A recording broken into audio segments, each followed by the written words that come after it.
مسیح میں میرے عزیزو، آج خداوند کا زندہ کلام ہمیں مادہ پرستی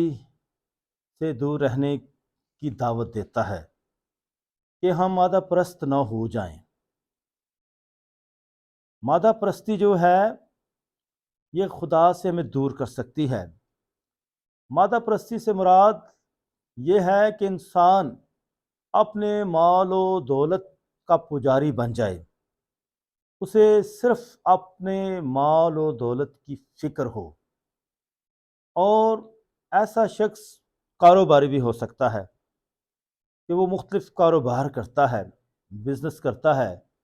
تاکہ اس کی دولت بڑھتی جائے۔ اور کاروباری شخص کی یہ بھی کمزوری ہوتی ہے کہ وہ اپنے نفع کے بارے میں سوچتا ہے کہ اپنا جو بھی وقت کہیں گزارتا ہے وہ بے فائدہ نہ گزرے۔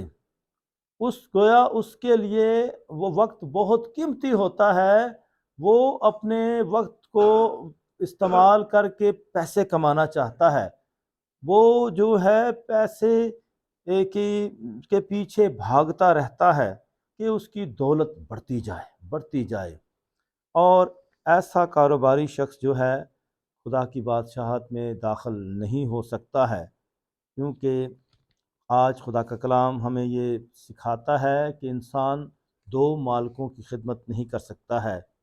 کہ ایک طرف دولت ہے اور ایک طرف خدا ہے، تو یا ایک سے کینہ رکھے گا اور دوسرے سے ملا رہے گا۔ تو یہاں مراد یہ بھی ہے کہ انسان دنیا داری میں رہتے ہوئے دنیا کا ہی نہ ہو کر رہ جائے، بلکہ دنیا میں رہتے ہوئے خدا کو مت بھولے، خدا کی ذات سے پیوست رہے، خدا کی بندگی کرے، خدا کا شکر بجا لائے، خدا کا خوف رکھے، خدا سے فضل اور حکمت اور دانائی پاتا رہے، اور اس طرح ایمان میں مضبوط رہے۔ تو اس کے لیے انسان شخصی طور پر بھی خدا سے رابطہ رکھتا ہے، رشتہ رکھتا ہے، اور اس کے ساتھ ساتھ جماعتی طور پر بھی اسے جو ہے خدا کے ساتھ رہنے کا موقع ملتا ہے۔ یہاں شخصی طور پر نمازی ہونے کا خطرہ بھی ہے کہ ایسا شخص جو ہے صرف اپنی ذات تک محدود ہے، کہ وہ اور اس کا خدا، یعنی اس کا لوگوں کے ساتھ کوئی تعلق نہیں ہے، وہ لوگوں کی کوئی پرواہ نہیں کرتا ہے، بلکہ وہ سمجھتا ہے کہ میں جو ہوں خدا کے ساتھ ٹھیک ہوں تو سب کے ساتھ صحیح ہوں۔ ایسا شخص جو ہے غلطی کر سکتا ہے، جبکہ خدا کہتا ہے کہ مجھ سے بھی رشتہ رکھو اور ایک دوسرے کی بھی خدمت کرو، ایک دوسرے کی بھلائی چاہو، ایک دوسرے کا بھی خیال رکھو۔ تو خدا جو ہے ایسا خدا ہے جو سب کی بھلائی چاہتا ہے، سب کی نجات چاہتا ہے، وہ سب کے لیے آیا ہے۔ آج خداوند کے زندہ کلام میں ہم نے جو پہلی تلاوت سنی ہے، اموس نبی کی کتاب سے یہ تلاوت لی گئی تھی۔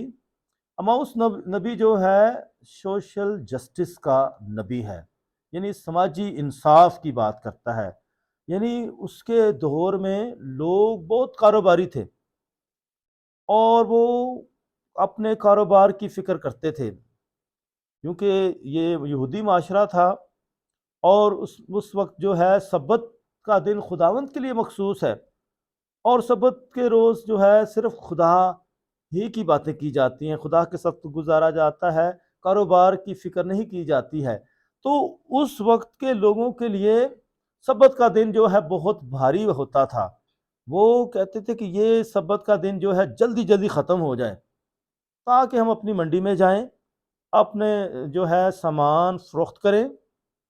وہ جو ہے نمازیں دعائیں تو کرتے ہیں، لیکن دھیان ان کا اپنے کاروبار کی طرف ہے، جو ہے وہ چاہتے ہیں کہ جلدی جلدی نماز ختم ہو اور ہم جائیں۔ وہ دعا میں بیٹھنا نہیں چاہتے ہیں، وہ اپنے کاروبار کی طرف لوٹنا چاہتے ہیں۔ گویا وہ سمجھتے ہیں کہ ہمیں خسارہ ہو رہا ہے، ہمارا جو کاروبار جو ہے وہ ٹھپنا ہو جائے، اور کاروبار میں نقصان نہ ہو جائے، بلکہ ہمیشہ نفع کا سوچتے ہیں۔ اور اسی لیے جو ہے اموس نبی جو ہے اپنی کتاب میں سماجی انصاف کی بات کرتے ہیں کہ کاروباری لوگ ہر وقت اپنی دولت بڑھانے کی فکر میں رہتے ہیں، عبادتیں انہیں پسند نہیں ہیں، وہ صرف دکھاوے کے لیے یہ کرتے ہیں، اور ان کے لیے یہ بوجھ ہیں۔ وہ فکر مجبوری سے عبادتیں کرتے ہیں، اور عبادت میں بھی یہ سوچتے رہتے ہیں کہ یہ عبادت کب ختم ہوگی اور ہم جا کر اپنا کاروبار دھندا شروع کریں گے۔ گویا کاروبار دولت ان کی زندگی کا مرکز بن گئی ہے، اور وہ خدا کی بجائے دولت سے زیادہ پیار کرتے ہیں۔ اور پھر یہاں صرف محنت مزدوری کی ہی بات نہیں ہے، لیکن یہ لوگ دھوکہ بھی کرتے ہیں، کرپشن بھی کرتے ہیں، ملاوٹیں بھی کرتے ہیں، اور کسی کو کم تول کر دیتے ہیں، ملاوٹیں کرتے ہیں، خراب چیزیں دیتے ہیں، اور قیمتیں بڑھا دیتے ہیں۔ تو یہ تو ہم بھی سارے دور سے گزر رہے ہیں، قیمتیں ڈبل ہو گئی ہیں، اتنی مہنگی ہو گئی ہیں، لوگوں کی جو ہے گزارا نہیں ہوتا ہے، اور لوگوں کے پیسے جب لگتے ہیں تو لگتے ہی جاتے ہیں، ہر چیز مہنگی ہو گئی ہے۔ گویا انسان کے لیے جینا بہت مشکل ہو گیا ہے، مہنگائی جو ہے آسمانوں سے باتیں کرتی ہے، ہر چیز مہنگی مہنگی ہوتی جاتی ہے، دن بدن مہنگی ہوتی جاتی ہے، تو گویا روپے پیسے کی کوئی قدر نہیں ہے، اور ساتھ ہی انسان کی بھی قدر ختم ہوتی جاتی ہے۔ انسان کتنے ہیں جو بھوک کا شکار ہیں، اور کتنے انسان ہیں جنہیں نوکری نہیں ملتی ہے، کتنے انسان ہیں جنہیں ایک وقت کا کھانا نہیں ملتا ہے، کتنے انسان ہیں جو بہت سادگی کی زندگی میں چلے گئے ہیں، کتنے انسان ہیں جو خوشیاں نہیں پاتے ہیں، انہیں روزمرہ کی ضرورتوں کی چیزیں بھی نہیں ملتی ہیں، اور وہ جو ہیں بہت مفلسی کا شکار ہیں، بہت مایوسی کا شکار ہیں، اور وہ جو ہے گویا سمجھتے ہیں کہ ہم زندگی میں بہت پیچھے رہ گئے ہیں۔ تو یہ بہت غربت کی زندگی ہمیں نظر آتی ہے، اور مسلم عزیزو، یہاں اس کی وجہ جو ہے زمانے میں خرابی ہے، کہ زمانہ جو ہے دوسروں کی فکر نہیں کرتا ہے، امیر امیر بننا چاہتا ہے اور غریب غریب ہوتا جاتا ہے۔ گویا امیر جو ہیں وہ امیروں پر جو ہے غریبوں پر ترس نہیں کھاتے ہیں، ان کی مدد نہیں کرتے ہیں، بلکہ ان کو ہڑپ کر جاتے ہیں، ان کو لوٹتے ہیں، ان کا خیال نہیں رکھتے ہیں۔ تو ایسے کئی مثالیں ہمیں اپنے معاشرے میں ملتی ہیں، جہاں لوگوں کو کم تنخواہ پر رکھا جاتا ہے، اور کبھی کبھی ان کو ان کی اجرت بھی نہیں دی جاتی ہے، ان سے دھوکہ ہو جاتا ہے، اور پھر لوگوں کو لوٹ لیا جاتا ہے، چوریاں ہو جاتی ہیں، اور اسے ڈاکے پڑتے ہیں۔ تو کس طرح سے لوگ جو ہیں لوگوں کو لوٹتے ہیں، لوگوں کو غریب بناتے رہتے ہیں، اور کتنا مشکل ہے لوگوں کا نہ صرف جو ہے کھانے پینے کا نظام درم برم ہو جاتا ہے، بلکہ لوگوں کی اور بھی ضرورتیں ہیں، بچوں کی تعلیم و تربیت ہے، اور اسی طرح بے شمار جو ہیں انسانی ضرورتیں ہیں اور دنیا کے معاملات ہیں، اور ان کو پورا کرنا بہت مشکل ہو جاتا ہے۔ اس طرح جو مسیح میں عزیزو، آج جو ہے پاک کلام ہمیں سکھاتا ہے کہ ہم بھرپور طریقے سے اپنی روزی کمائیں، اور خدا پر بھروسہ توکل رکھیں، جو ہمیں انصاف مہیا کر سکتا ہے، جو ہمیں ہر ایک چیز دے سکتا ہے، کیونکہ وہ سب کچھ دینے پر قادر ہے۔ ہم دنیا میں رہتے ہوئے گھبرا نہ جائیں، اس پر بھروسہ رکھیں۔ پہلے ڈھونڈو تم اس کی راست بازی، تو ساری چیزیں تم کو ملتی جائیں گی۔ اور آج کی دوسری تلاوت میں بھی مقدس پولس رسول فرماتے ہیں کہ ہماری جو دعائیں ہیں نہ صرف اپنے لیے بلکہ دوسروں کے لیے بھی لیے ہیں، کہ ہم دوسروں کے لیے دعائیں کریں، مہربانی کرنے والوں کے لیے دعا کریں، ضرورت مندوں کے لیے دعا کریں، اپنے حکمرانوں کے لیے دعا کریں، اپنے مخالفوں کے لیے دعا کریں، اپنے دشمنوں کے لیے دعا کریں، جس کا مطلب یہ ہے کہ ہم دعا نماز کرتے رہیں، ہم خداوند کے گرد اکٹھے ہوتے رہیں، خداوند کی حضوری میں آتے رہیں۔ یہ ہماری زندگی کا جو ہے معمول بن جانا چاہیے کہ ہم ہمیشہ خداوند کو بھول نہ جائیں، اور آپ کی زندگی میں بے شمار ایسے لوگ ہوں گے، بے شمار خاندان ہوں گے، یہاں بھی کتنے خاندانوں کو آپ جانتے ہیں کہ وہ آتے ہی نہیں ہیں، عبادتوں میں نظر ہی نہیں آتے ہیں۔ اور پھر ایسے لوگ جب ان کے خاندانوں میں خوشی غمی آتی ہے تو پھر ہمیں ڈھونڈتے ہیں، مذہبی رہنماؤں کو ڈھونڈتے ہیں کہ اب ان کے بغیر گزارا نہیں ہے۔ کتنی جو ہے عجیب سی زندگی ہے، یہ منافقت ہے کہ جب ہمیں ضرورت پڑتی ہے تب ہم ان کے بلاتے ہیں، لیکن ہم روزمرہ زندگی میں عبادتوں میں نہیں آتے ہیں، اور ایسی صورت میں یقیناً خدا ہم سے ناراض ہوتا ہے اور وہ ہمیں سزائیں بھی دیتا ہے۔ اس لیے انسان جہاں ناشکری کرتا ہے، خدا کو بھول جاتا ہے، تو اس پر دکھ اور تکلیفیں اور مصیبتیں بھی آتی ہیں۔ یہ ایسی صورت جو ہے ان لوگوں کی ہے جو خدا کو بھول چکے ہیں، گویا وہ اس زندگی میں کسی نہ کسی غلامی کا شکار ہے۔ اور یہ جو غلامی جو ہے کسی بھی چیز کی ہو سکتی ہے، یہ جسمانی غلامی بھی ہو سکتی ہے، یہ نظریاتی غلامی بھی ہو سکتی ہے، یہ ایک طرح کی قید ہے۔ یعنی غلامی قید کا دوسرا نام ہے کہ کوئی شخص جو ہے کسی نہ کسی چیز کی گرفت میں ہے، وہ اپنی دولت کی گرفت میں ہے، دولت کی قید میں ہے، وہ اسے اپنے مال و فکر کی مال دولت کی فکر ہے، اور وہ جو ہے اب اس سے جدا نہیں ہو سکتا ہے، اسے ہر وقت فکر رہتی ہے کہ اس کی مال و دولت اس کی حفاظت میں رہے۔ لیکن خدا جو ہے وہ سب ہماری حفاظت کرتا ہے، وہ ہمارا نگہبان ہے، وہ ہمارا اچھا چرواہا ہے، اور انسان جو ہے اپنی فکر میں رہتا ہے، کل کی فکر میں رہتا ہے کہ اس کے پاس ساری دولت ہو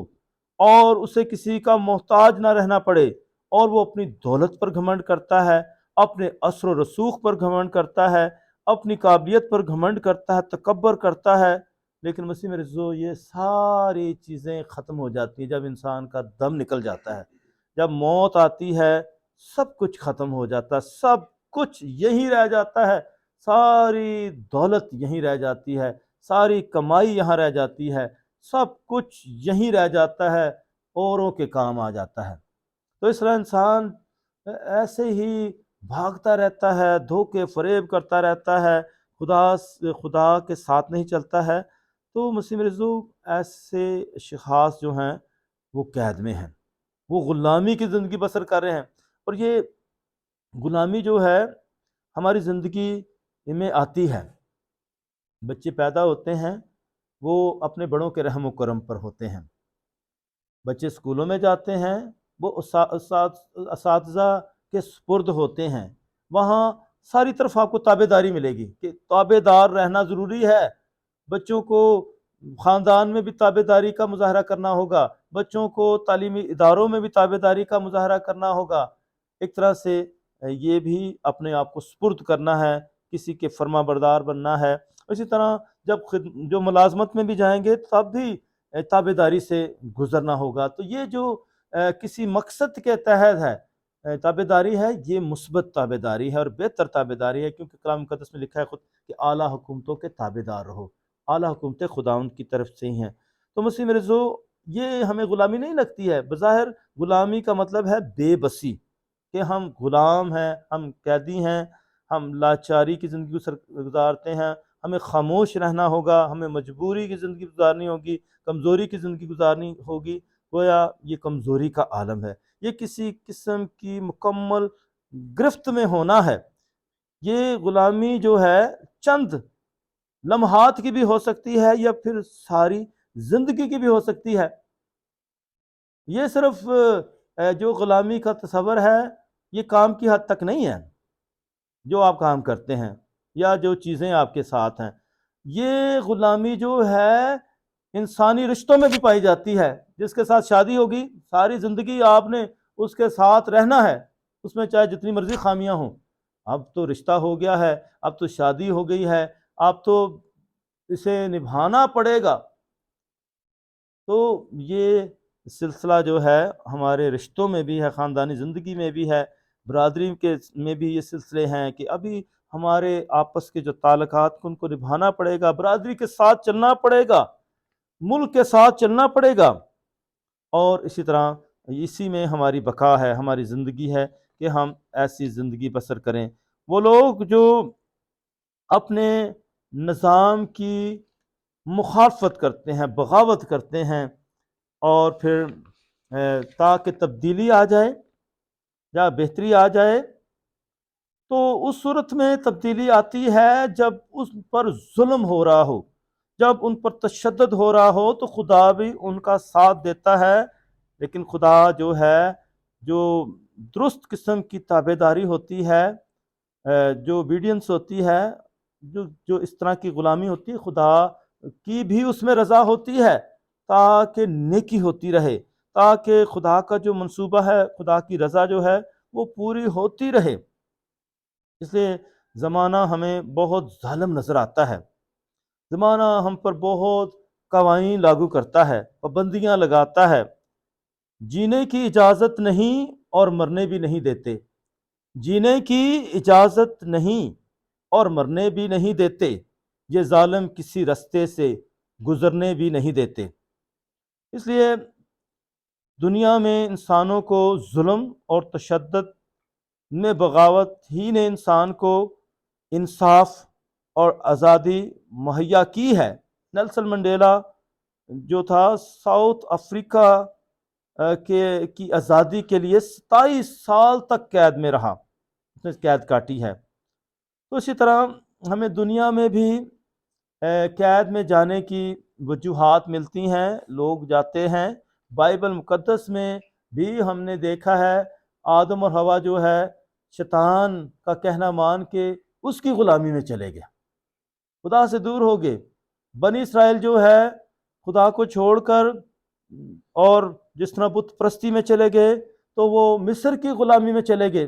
اسی طرح بابل کی سیری میں چلے گئے۔ تو لوگ جو ہیں مختلف طریقوں سے غلامی کا تجربہ کرتے رہے، لیکن خدا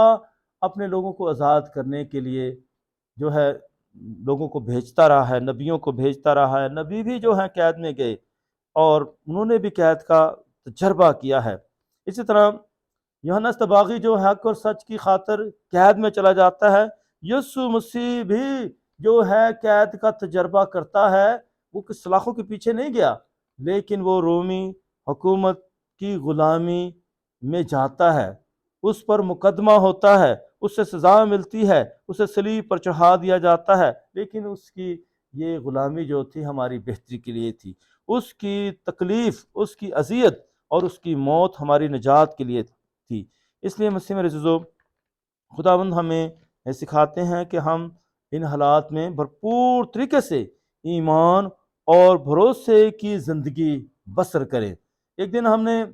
مر تو جانا ہے، لیکن خدا ہمیں حوصلہ دیتا ہے، ہمت دیتا ہے، ہم جو ہے زندہ دلی کی زندگی بسر کریں۔ زندگی زندہ دلی کا نام ہے، مردہ دل کیا خاک جیا کرتے ہیں۔ کشتیاں یوں بھی ڈوب جاتی ہیں، نا خدا کس لیے ڈراتے ہیں۔ اس طرح موت تو حقیقت ہے، موت انسان کی زندگی کا حصہ ہے۔ لوگ سمجھتے ہیں کہ بھوکا رہنے سے موت آ جاتی ہے، لیکن یہاں یہ بھی بتایا جاتا ہے کہ زیادہ کھانے کی وجہ سے بھی بھوک آ جاتی ہے۔ جو بہت زیادہ کھاتے ہیں ان پر کتنی دفعہ موت آ جاتی ہے، اور کس طریقے سے وہ بیماریوں کا شکار ہوتے ہیں، موت کے آغوش میں چلے جاتے ہیں اور وہ بھی مر جاتے ہیں۔ تو بہت سارے لوگ جو ہیں زیادہ کھانے کی وجہ سے مر رہے ہیں۔ اسی طرح لوگ جو ہیں بیماریوں کی قید میں ہیں،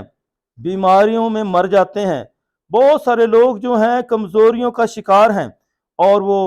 کمزوری میں، وہ بہت زیادہ ضعیفی میں جو ہے موت کا سامنا کر جاتے ہیں۔ بہت سارے لوگ خوف اور پریشانی کی وجہ سے مر جاتے ہیں۔ تو بہت سارے لوگ ہیں صرف حادثات سے ہی نہیں مرتے، وہ جنگوں سے نہیں مرتے، وہ قدرتی آفات سے بھی مر جاتے ہیں۔ تو موت جو ہے بے شمار لوگوں پر آتی ہے،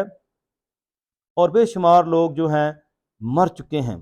مر رہے ہیں اور مرتے رہیں گے، کیونکہ اس زندگی کو ایک دن ختم ہونا ہے۔ مسیح میرے عزیزو، لوگ مایوسی کا شکار ہیں، تنہائی کا شکار ہیں، نا امیدی کا شکار ہیں،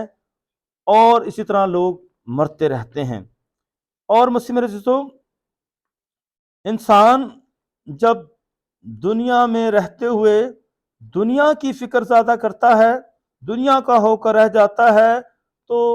جو ہے موت بھی ان کا پیچھا کرتی رہتی ہے۔ وہ لوگ جو خدا کے ساتھ چلتے ہیں وہ موت سے نہیں ڈرتے، کیونکہ خدا ان کے ساتھ ہے۔ وہ خداوند میں بھرپور زندگی بسر کرتے ہیں، کثرت کی زندگی بسر کرتے ہیں، کیونکہ ان کی زندگی ایمان اور بھروسے کی زندگی ہے، اور خداوند ہمیشہ ان کے ساتھ ہے۔ اس لیے مسیح میں میرے عزیزو، ہم سب جو اس زندگی کو گزارتے ہیں تو ہماری زندگیوں میں بھی بے شمار لمحات آتے ہیں، ایسے واقعات آتے ہیں جب ہم بھی ان مشکلات کا سامنا کرتے ہیں، اور دنیا میں جو ہے ہم دیکھتے ہیں کس طریقے سے لوگ موت کا سامنا کر چکے ہیں اور کرتے رہتے ہیں۔ ہمارے معاشرے میں بہت ساری مشکلات آتی ہیں، ہماری زندگیوں میں بہت ساری مشکلات آتی ہیں، اور ہمیں ہماری زندگی میں جب یہ مشکلات آتی ہیں تو ان کی وجوہات ہوتی ہیں کہ ہم ان کے ذمہ دار بھی ہوتے ہیں، کیونکہ مسیح میرے عزیزو، ہم سب جو ہیں جب دنیا میں رہتے ہوئے دنیا کے ہو جاتے ہیں تو پھر ہمارے لیے یہ زندگی بوجھ بن جاتی ہے۔ مسیح میں میرے عزیزو، دنیا جب لاپرواہی کرتی ہے، جب دنیا داری کو رکھنا چاہتی ہے تو خدا کو پیچھے چھوڑ دیتی ہے، اور خدا جو ہے ہمیشہ چاہتا ہے کہ ہم اس کے ساتھ زندگی بسر کریں۔ خدا ہم پر ہمیشہ مہربان ہوتا ہے اور ہماری مشکلات میں مدد و رہنمائی کرتا ہے۔ آج جب ہم نے انجیل مقدس میں دیکھا کہ کس طریقے سے خداوند اپنے شاگردوں کو بھی تعلیم دیتا ہے اور تمام ہجوم کو بھی، فقی فریسیوں کو بھی تعلیم دیتے ہیں کہ کس طریقے سے خدا جو ہے وہ خداوند سکھاتے ہیں کہ ہمیں دنیا کا نہیں ہو کر رہنا، بلکہ ایمان اور بھروسے کی زندگی بسر کرنا ہے۔ آج کی جو ہم نے تمثیل سنی انجیل مقدس میں، اس تمثیل میں ایک مختار کو پیش کیا گیا ہے۔ اب یہ مختار جس نے بنایا ہے، جس کو انچارج بنایا گیا ہے، کیا یہ کسی خاص معیار کے مطابق آیا ہے، یا کسی خاص طریقے کے ساتھ آیا ہے، یا کسی رشوت کے ساتھ آیا ہے، یا کسی کی طرفداری کے ساتھ آیا ہے؟ اس کو انچارج بنا دیا گیا۔ یہ آپ دیکھتے ہیں معاشرے میں بھی لوگ جو ہیں مختلف عہدوں پر لگ جاتے ہیں، کسی بڑے عہدے پر جو سرفراز ہو جاتے ہیں، اور پھر ایسے لوگوں کو جب اختیار دے دیا جاتا ہے، جب ایسے لوگوں کو پیسے روپے دے دیے جاتے ہیں، تو اس کا کیسے استعمال کرتے ہیں۔ اور یہاں بھی آج کی انجیل مقدس میں دیکھا کہ ایک شخص جو ہے اسے مختار بنایا گیا ہے۔ خدا یسوع مسیح سکھاتے ہیں کہ ایک دولت مند آدمی تھا جس کا ایک مختار تھا، یعنی دولت مند تھا، اور جس کا ایک مختار تھا، اس نے اس کو بنایا ہوا تھا، دولت مند شخص نے، اور اس کے پاس اس پر الزام لگایا گیا کہ یہ تیرا مال اڑاتا ہے۔ الزام لگ گیا اور اس کو بتایا گیا کہ تم نے اس پر اعتبار کیا، تو نے اس کو مختار بنایا، تو نے اپنی دولت اس کے حوالے کی، لیکن اس نے تیرے دولت کو غلط استعمال کیا ہے۔ یہ اس پر الزام تھا، اور کہ یہ تیرا مال اڑاتا ہے۔ تب اس نے اس کو بلا کر کہا کہ یہ کیا ہے جو میں تیرے حق میں سنتا ہوں؟ اپنی مختاری کا حساب دے۔ اب وہ حساب مانگتا ہے کہ مجھے حساب دے، تجھ پر یہ الزام لگا ہے، تو نے دولت کا صحیح استعمال نہیں کیا ہے، تو نے میرے اعتماد کو ٹھیس پہنچائی ہے، دھوکہ کیا، کیونکہ آئندہ تو مختار نہیں رہ سکتا۔ ابھی اسے یہ اختیار لیتا ہے۔ وہ دیکھیں کیسے لوگ بڑے بڑے عہدوں پر سرفراز ہوتے ہیں اور پھر ان پر الزام لگتے ہیں اور پھر ان کو ہٹا دیا جاتا ہے، لوگ بدلتے رہتے ہیں، حکومتیں بدلتی رہتی ہیں۔ اس مختار نے اپنے جی میں کہا کہ میں کیا کروں، کیونکہ میرا مالک مختاری مجھ سے لے لیتا ہے، خدائی مجھ سے ہوتی نہیں۔ دیکھیں اس کی یہ ساری نشانیاں ہیں کہ وہ خدائی تو کر نہیں سکتا، یعنی کہ وہ سخت کام نہیں کر سکتا،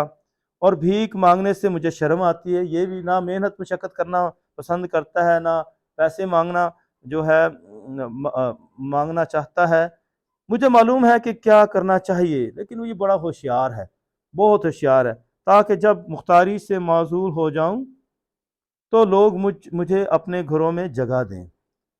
اب یہ کچھ اپنی حکمت عملی کرتا ہے کہ پس اپنے مالک کے ایک ایک قرض دار کو بلا کر پہلے سے پوچھا کہ تو میرے مالک کا کتنا دہراتا ہے۔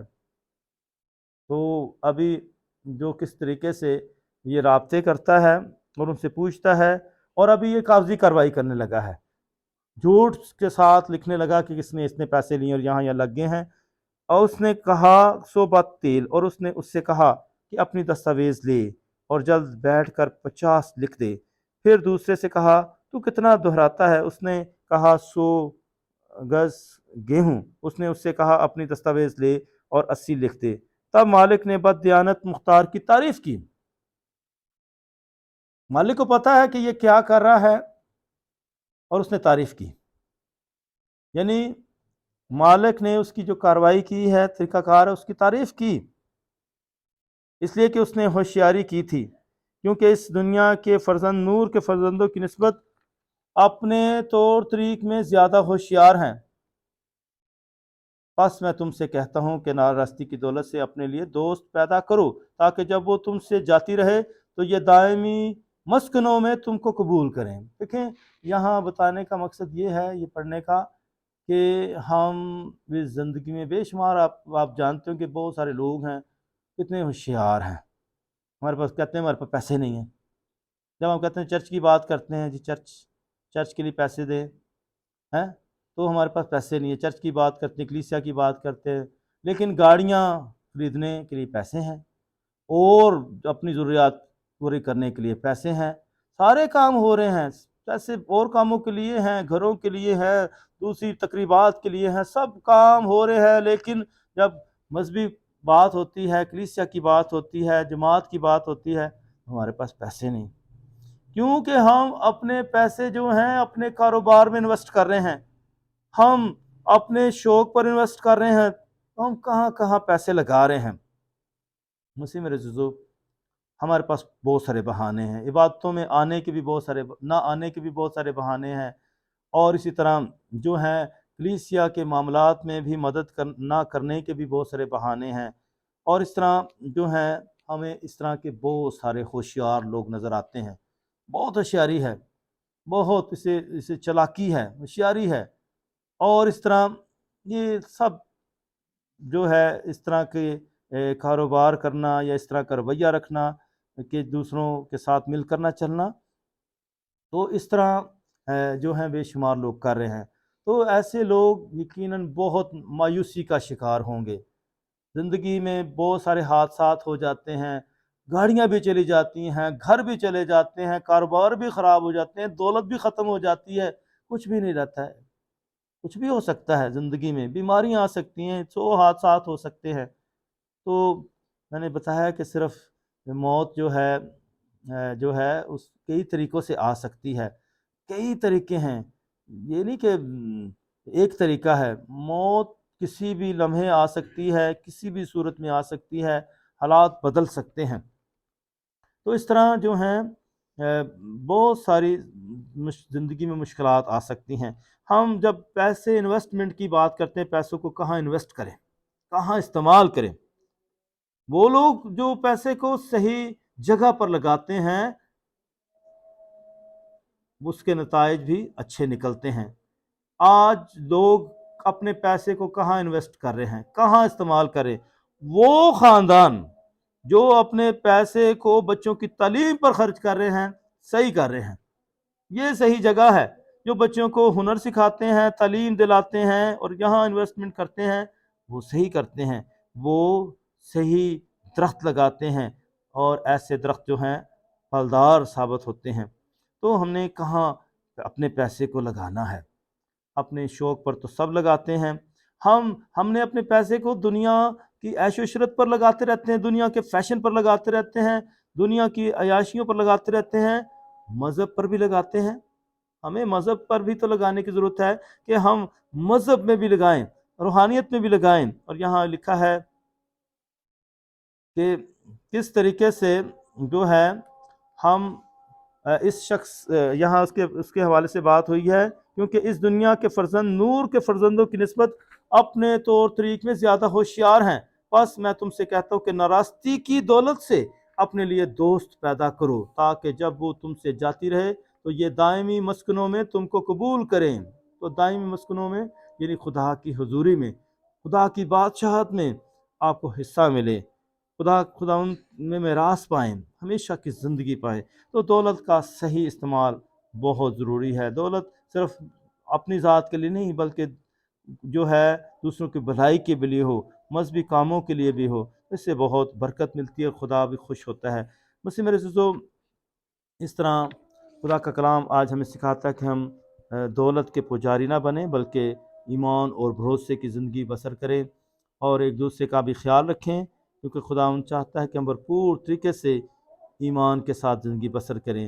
اور جتنے لوگ خدا ان کے ساتھ چلتے ہیں، اس کی تابعداری میں رہتے ہیں، وفاداری میں رہتے ہیں، خدا انہیں بہت برکت دیتا ہے، خدا انہیں کثرت کی زندگی دیتا ہے۔ جان دینے تک وفادار رہ تو میں تجھے زندگی کا تاج دوں گا۔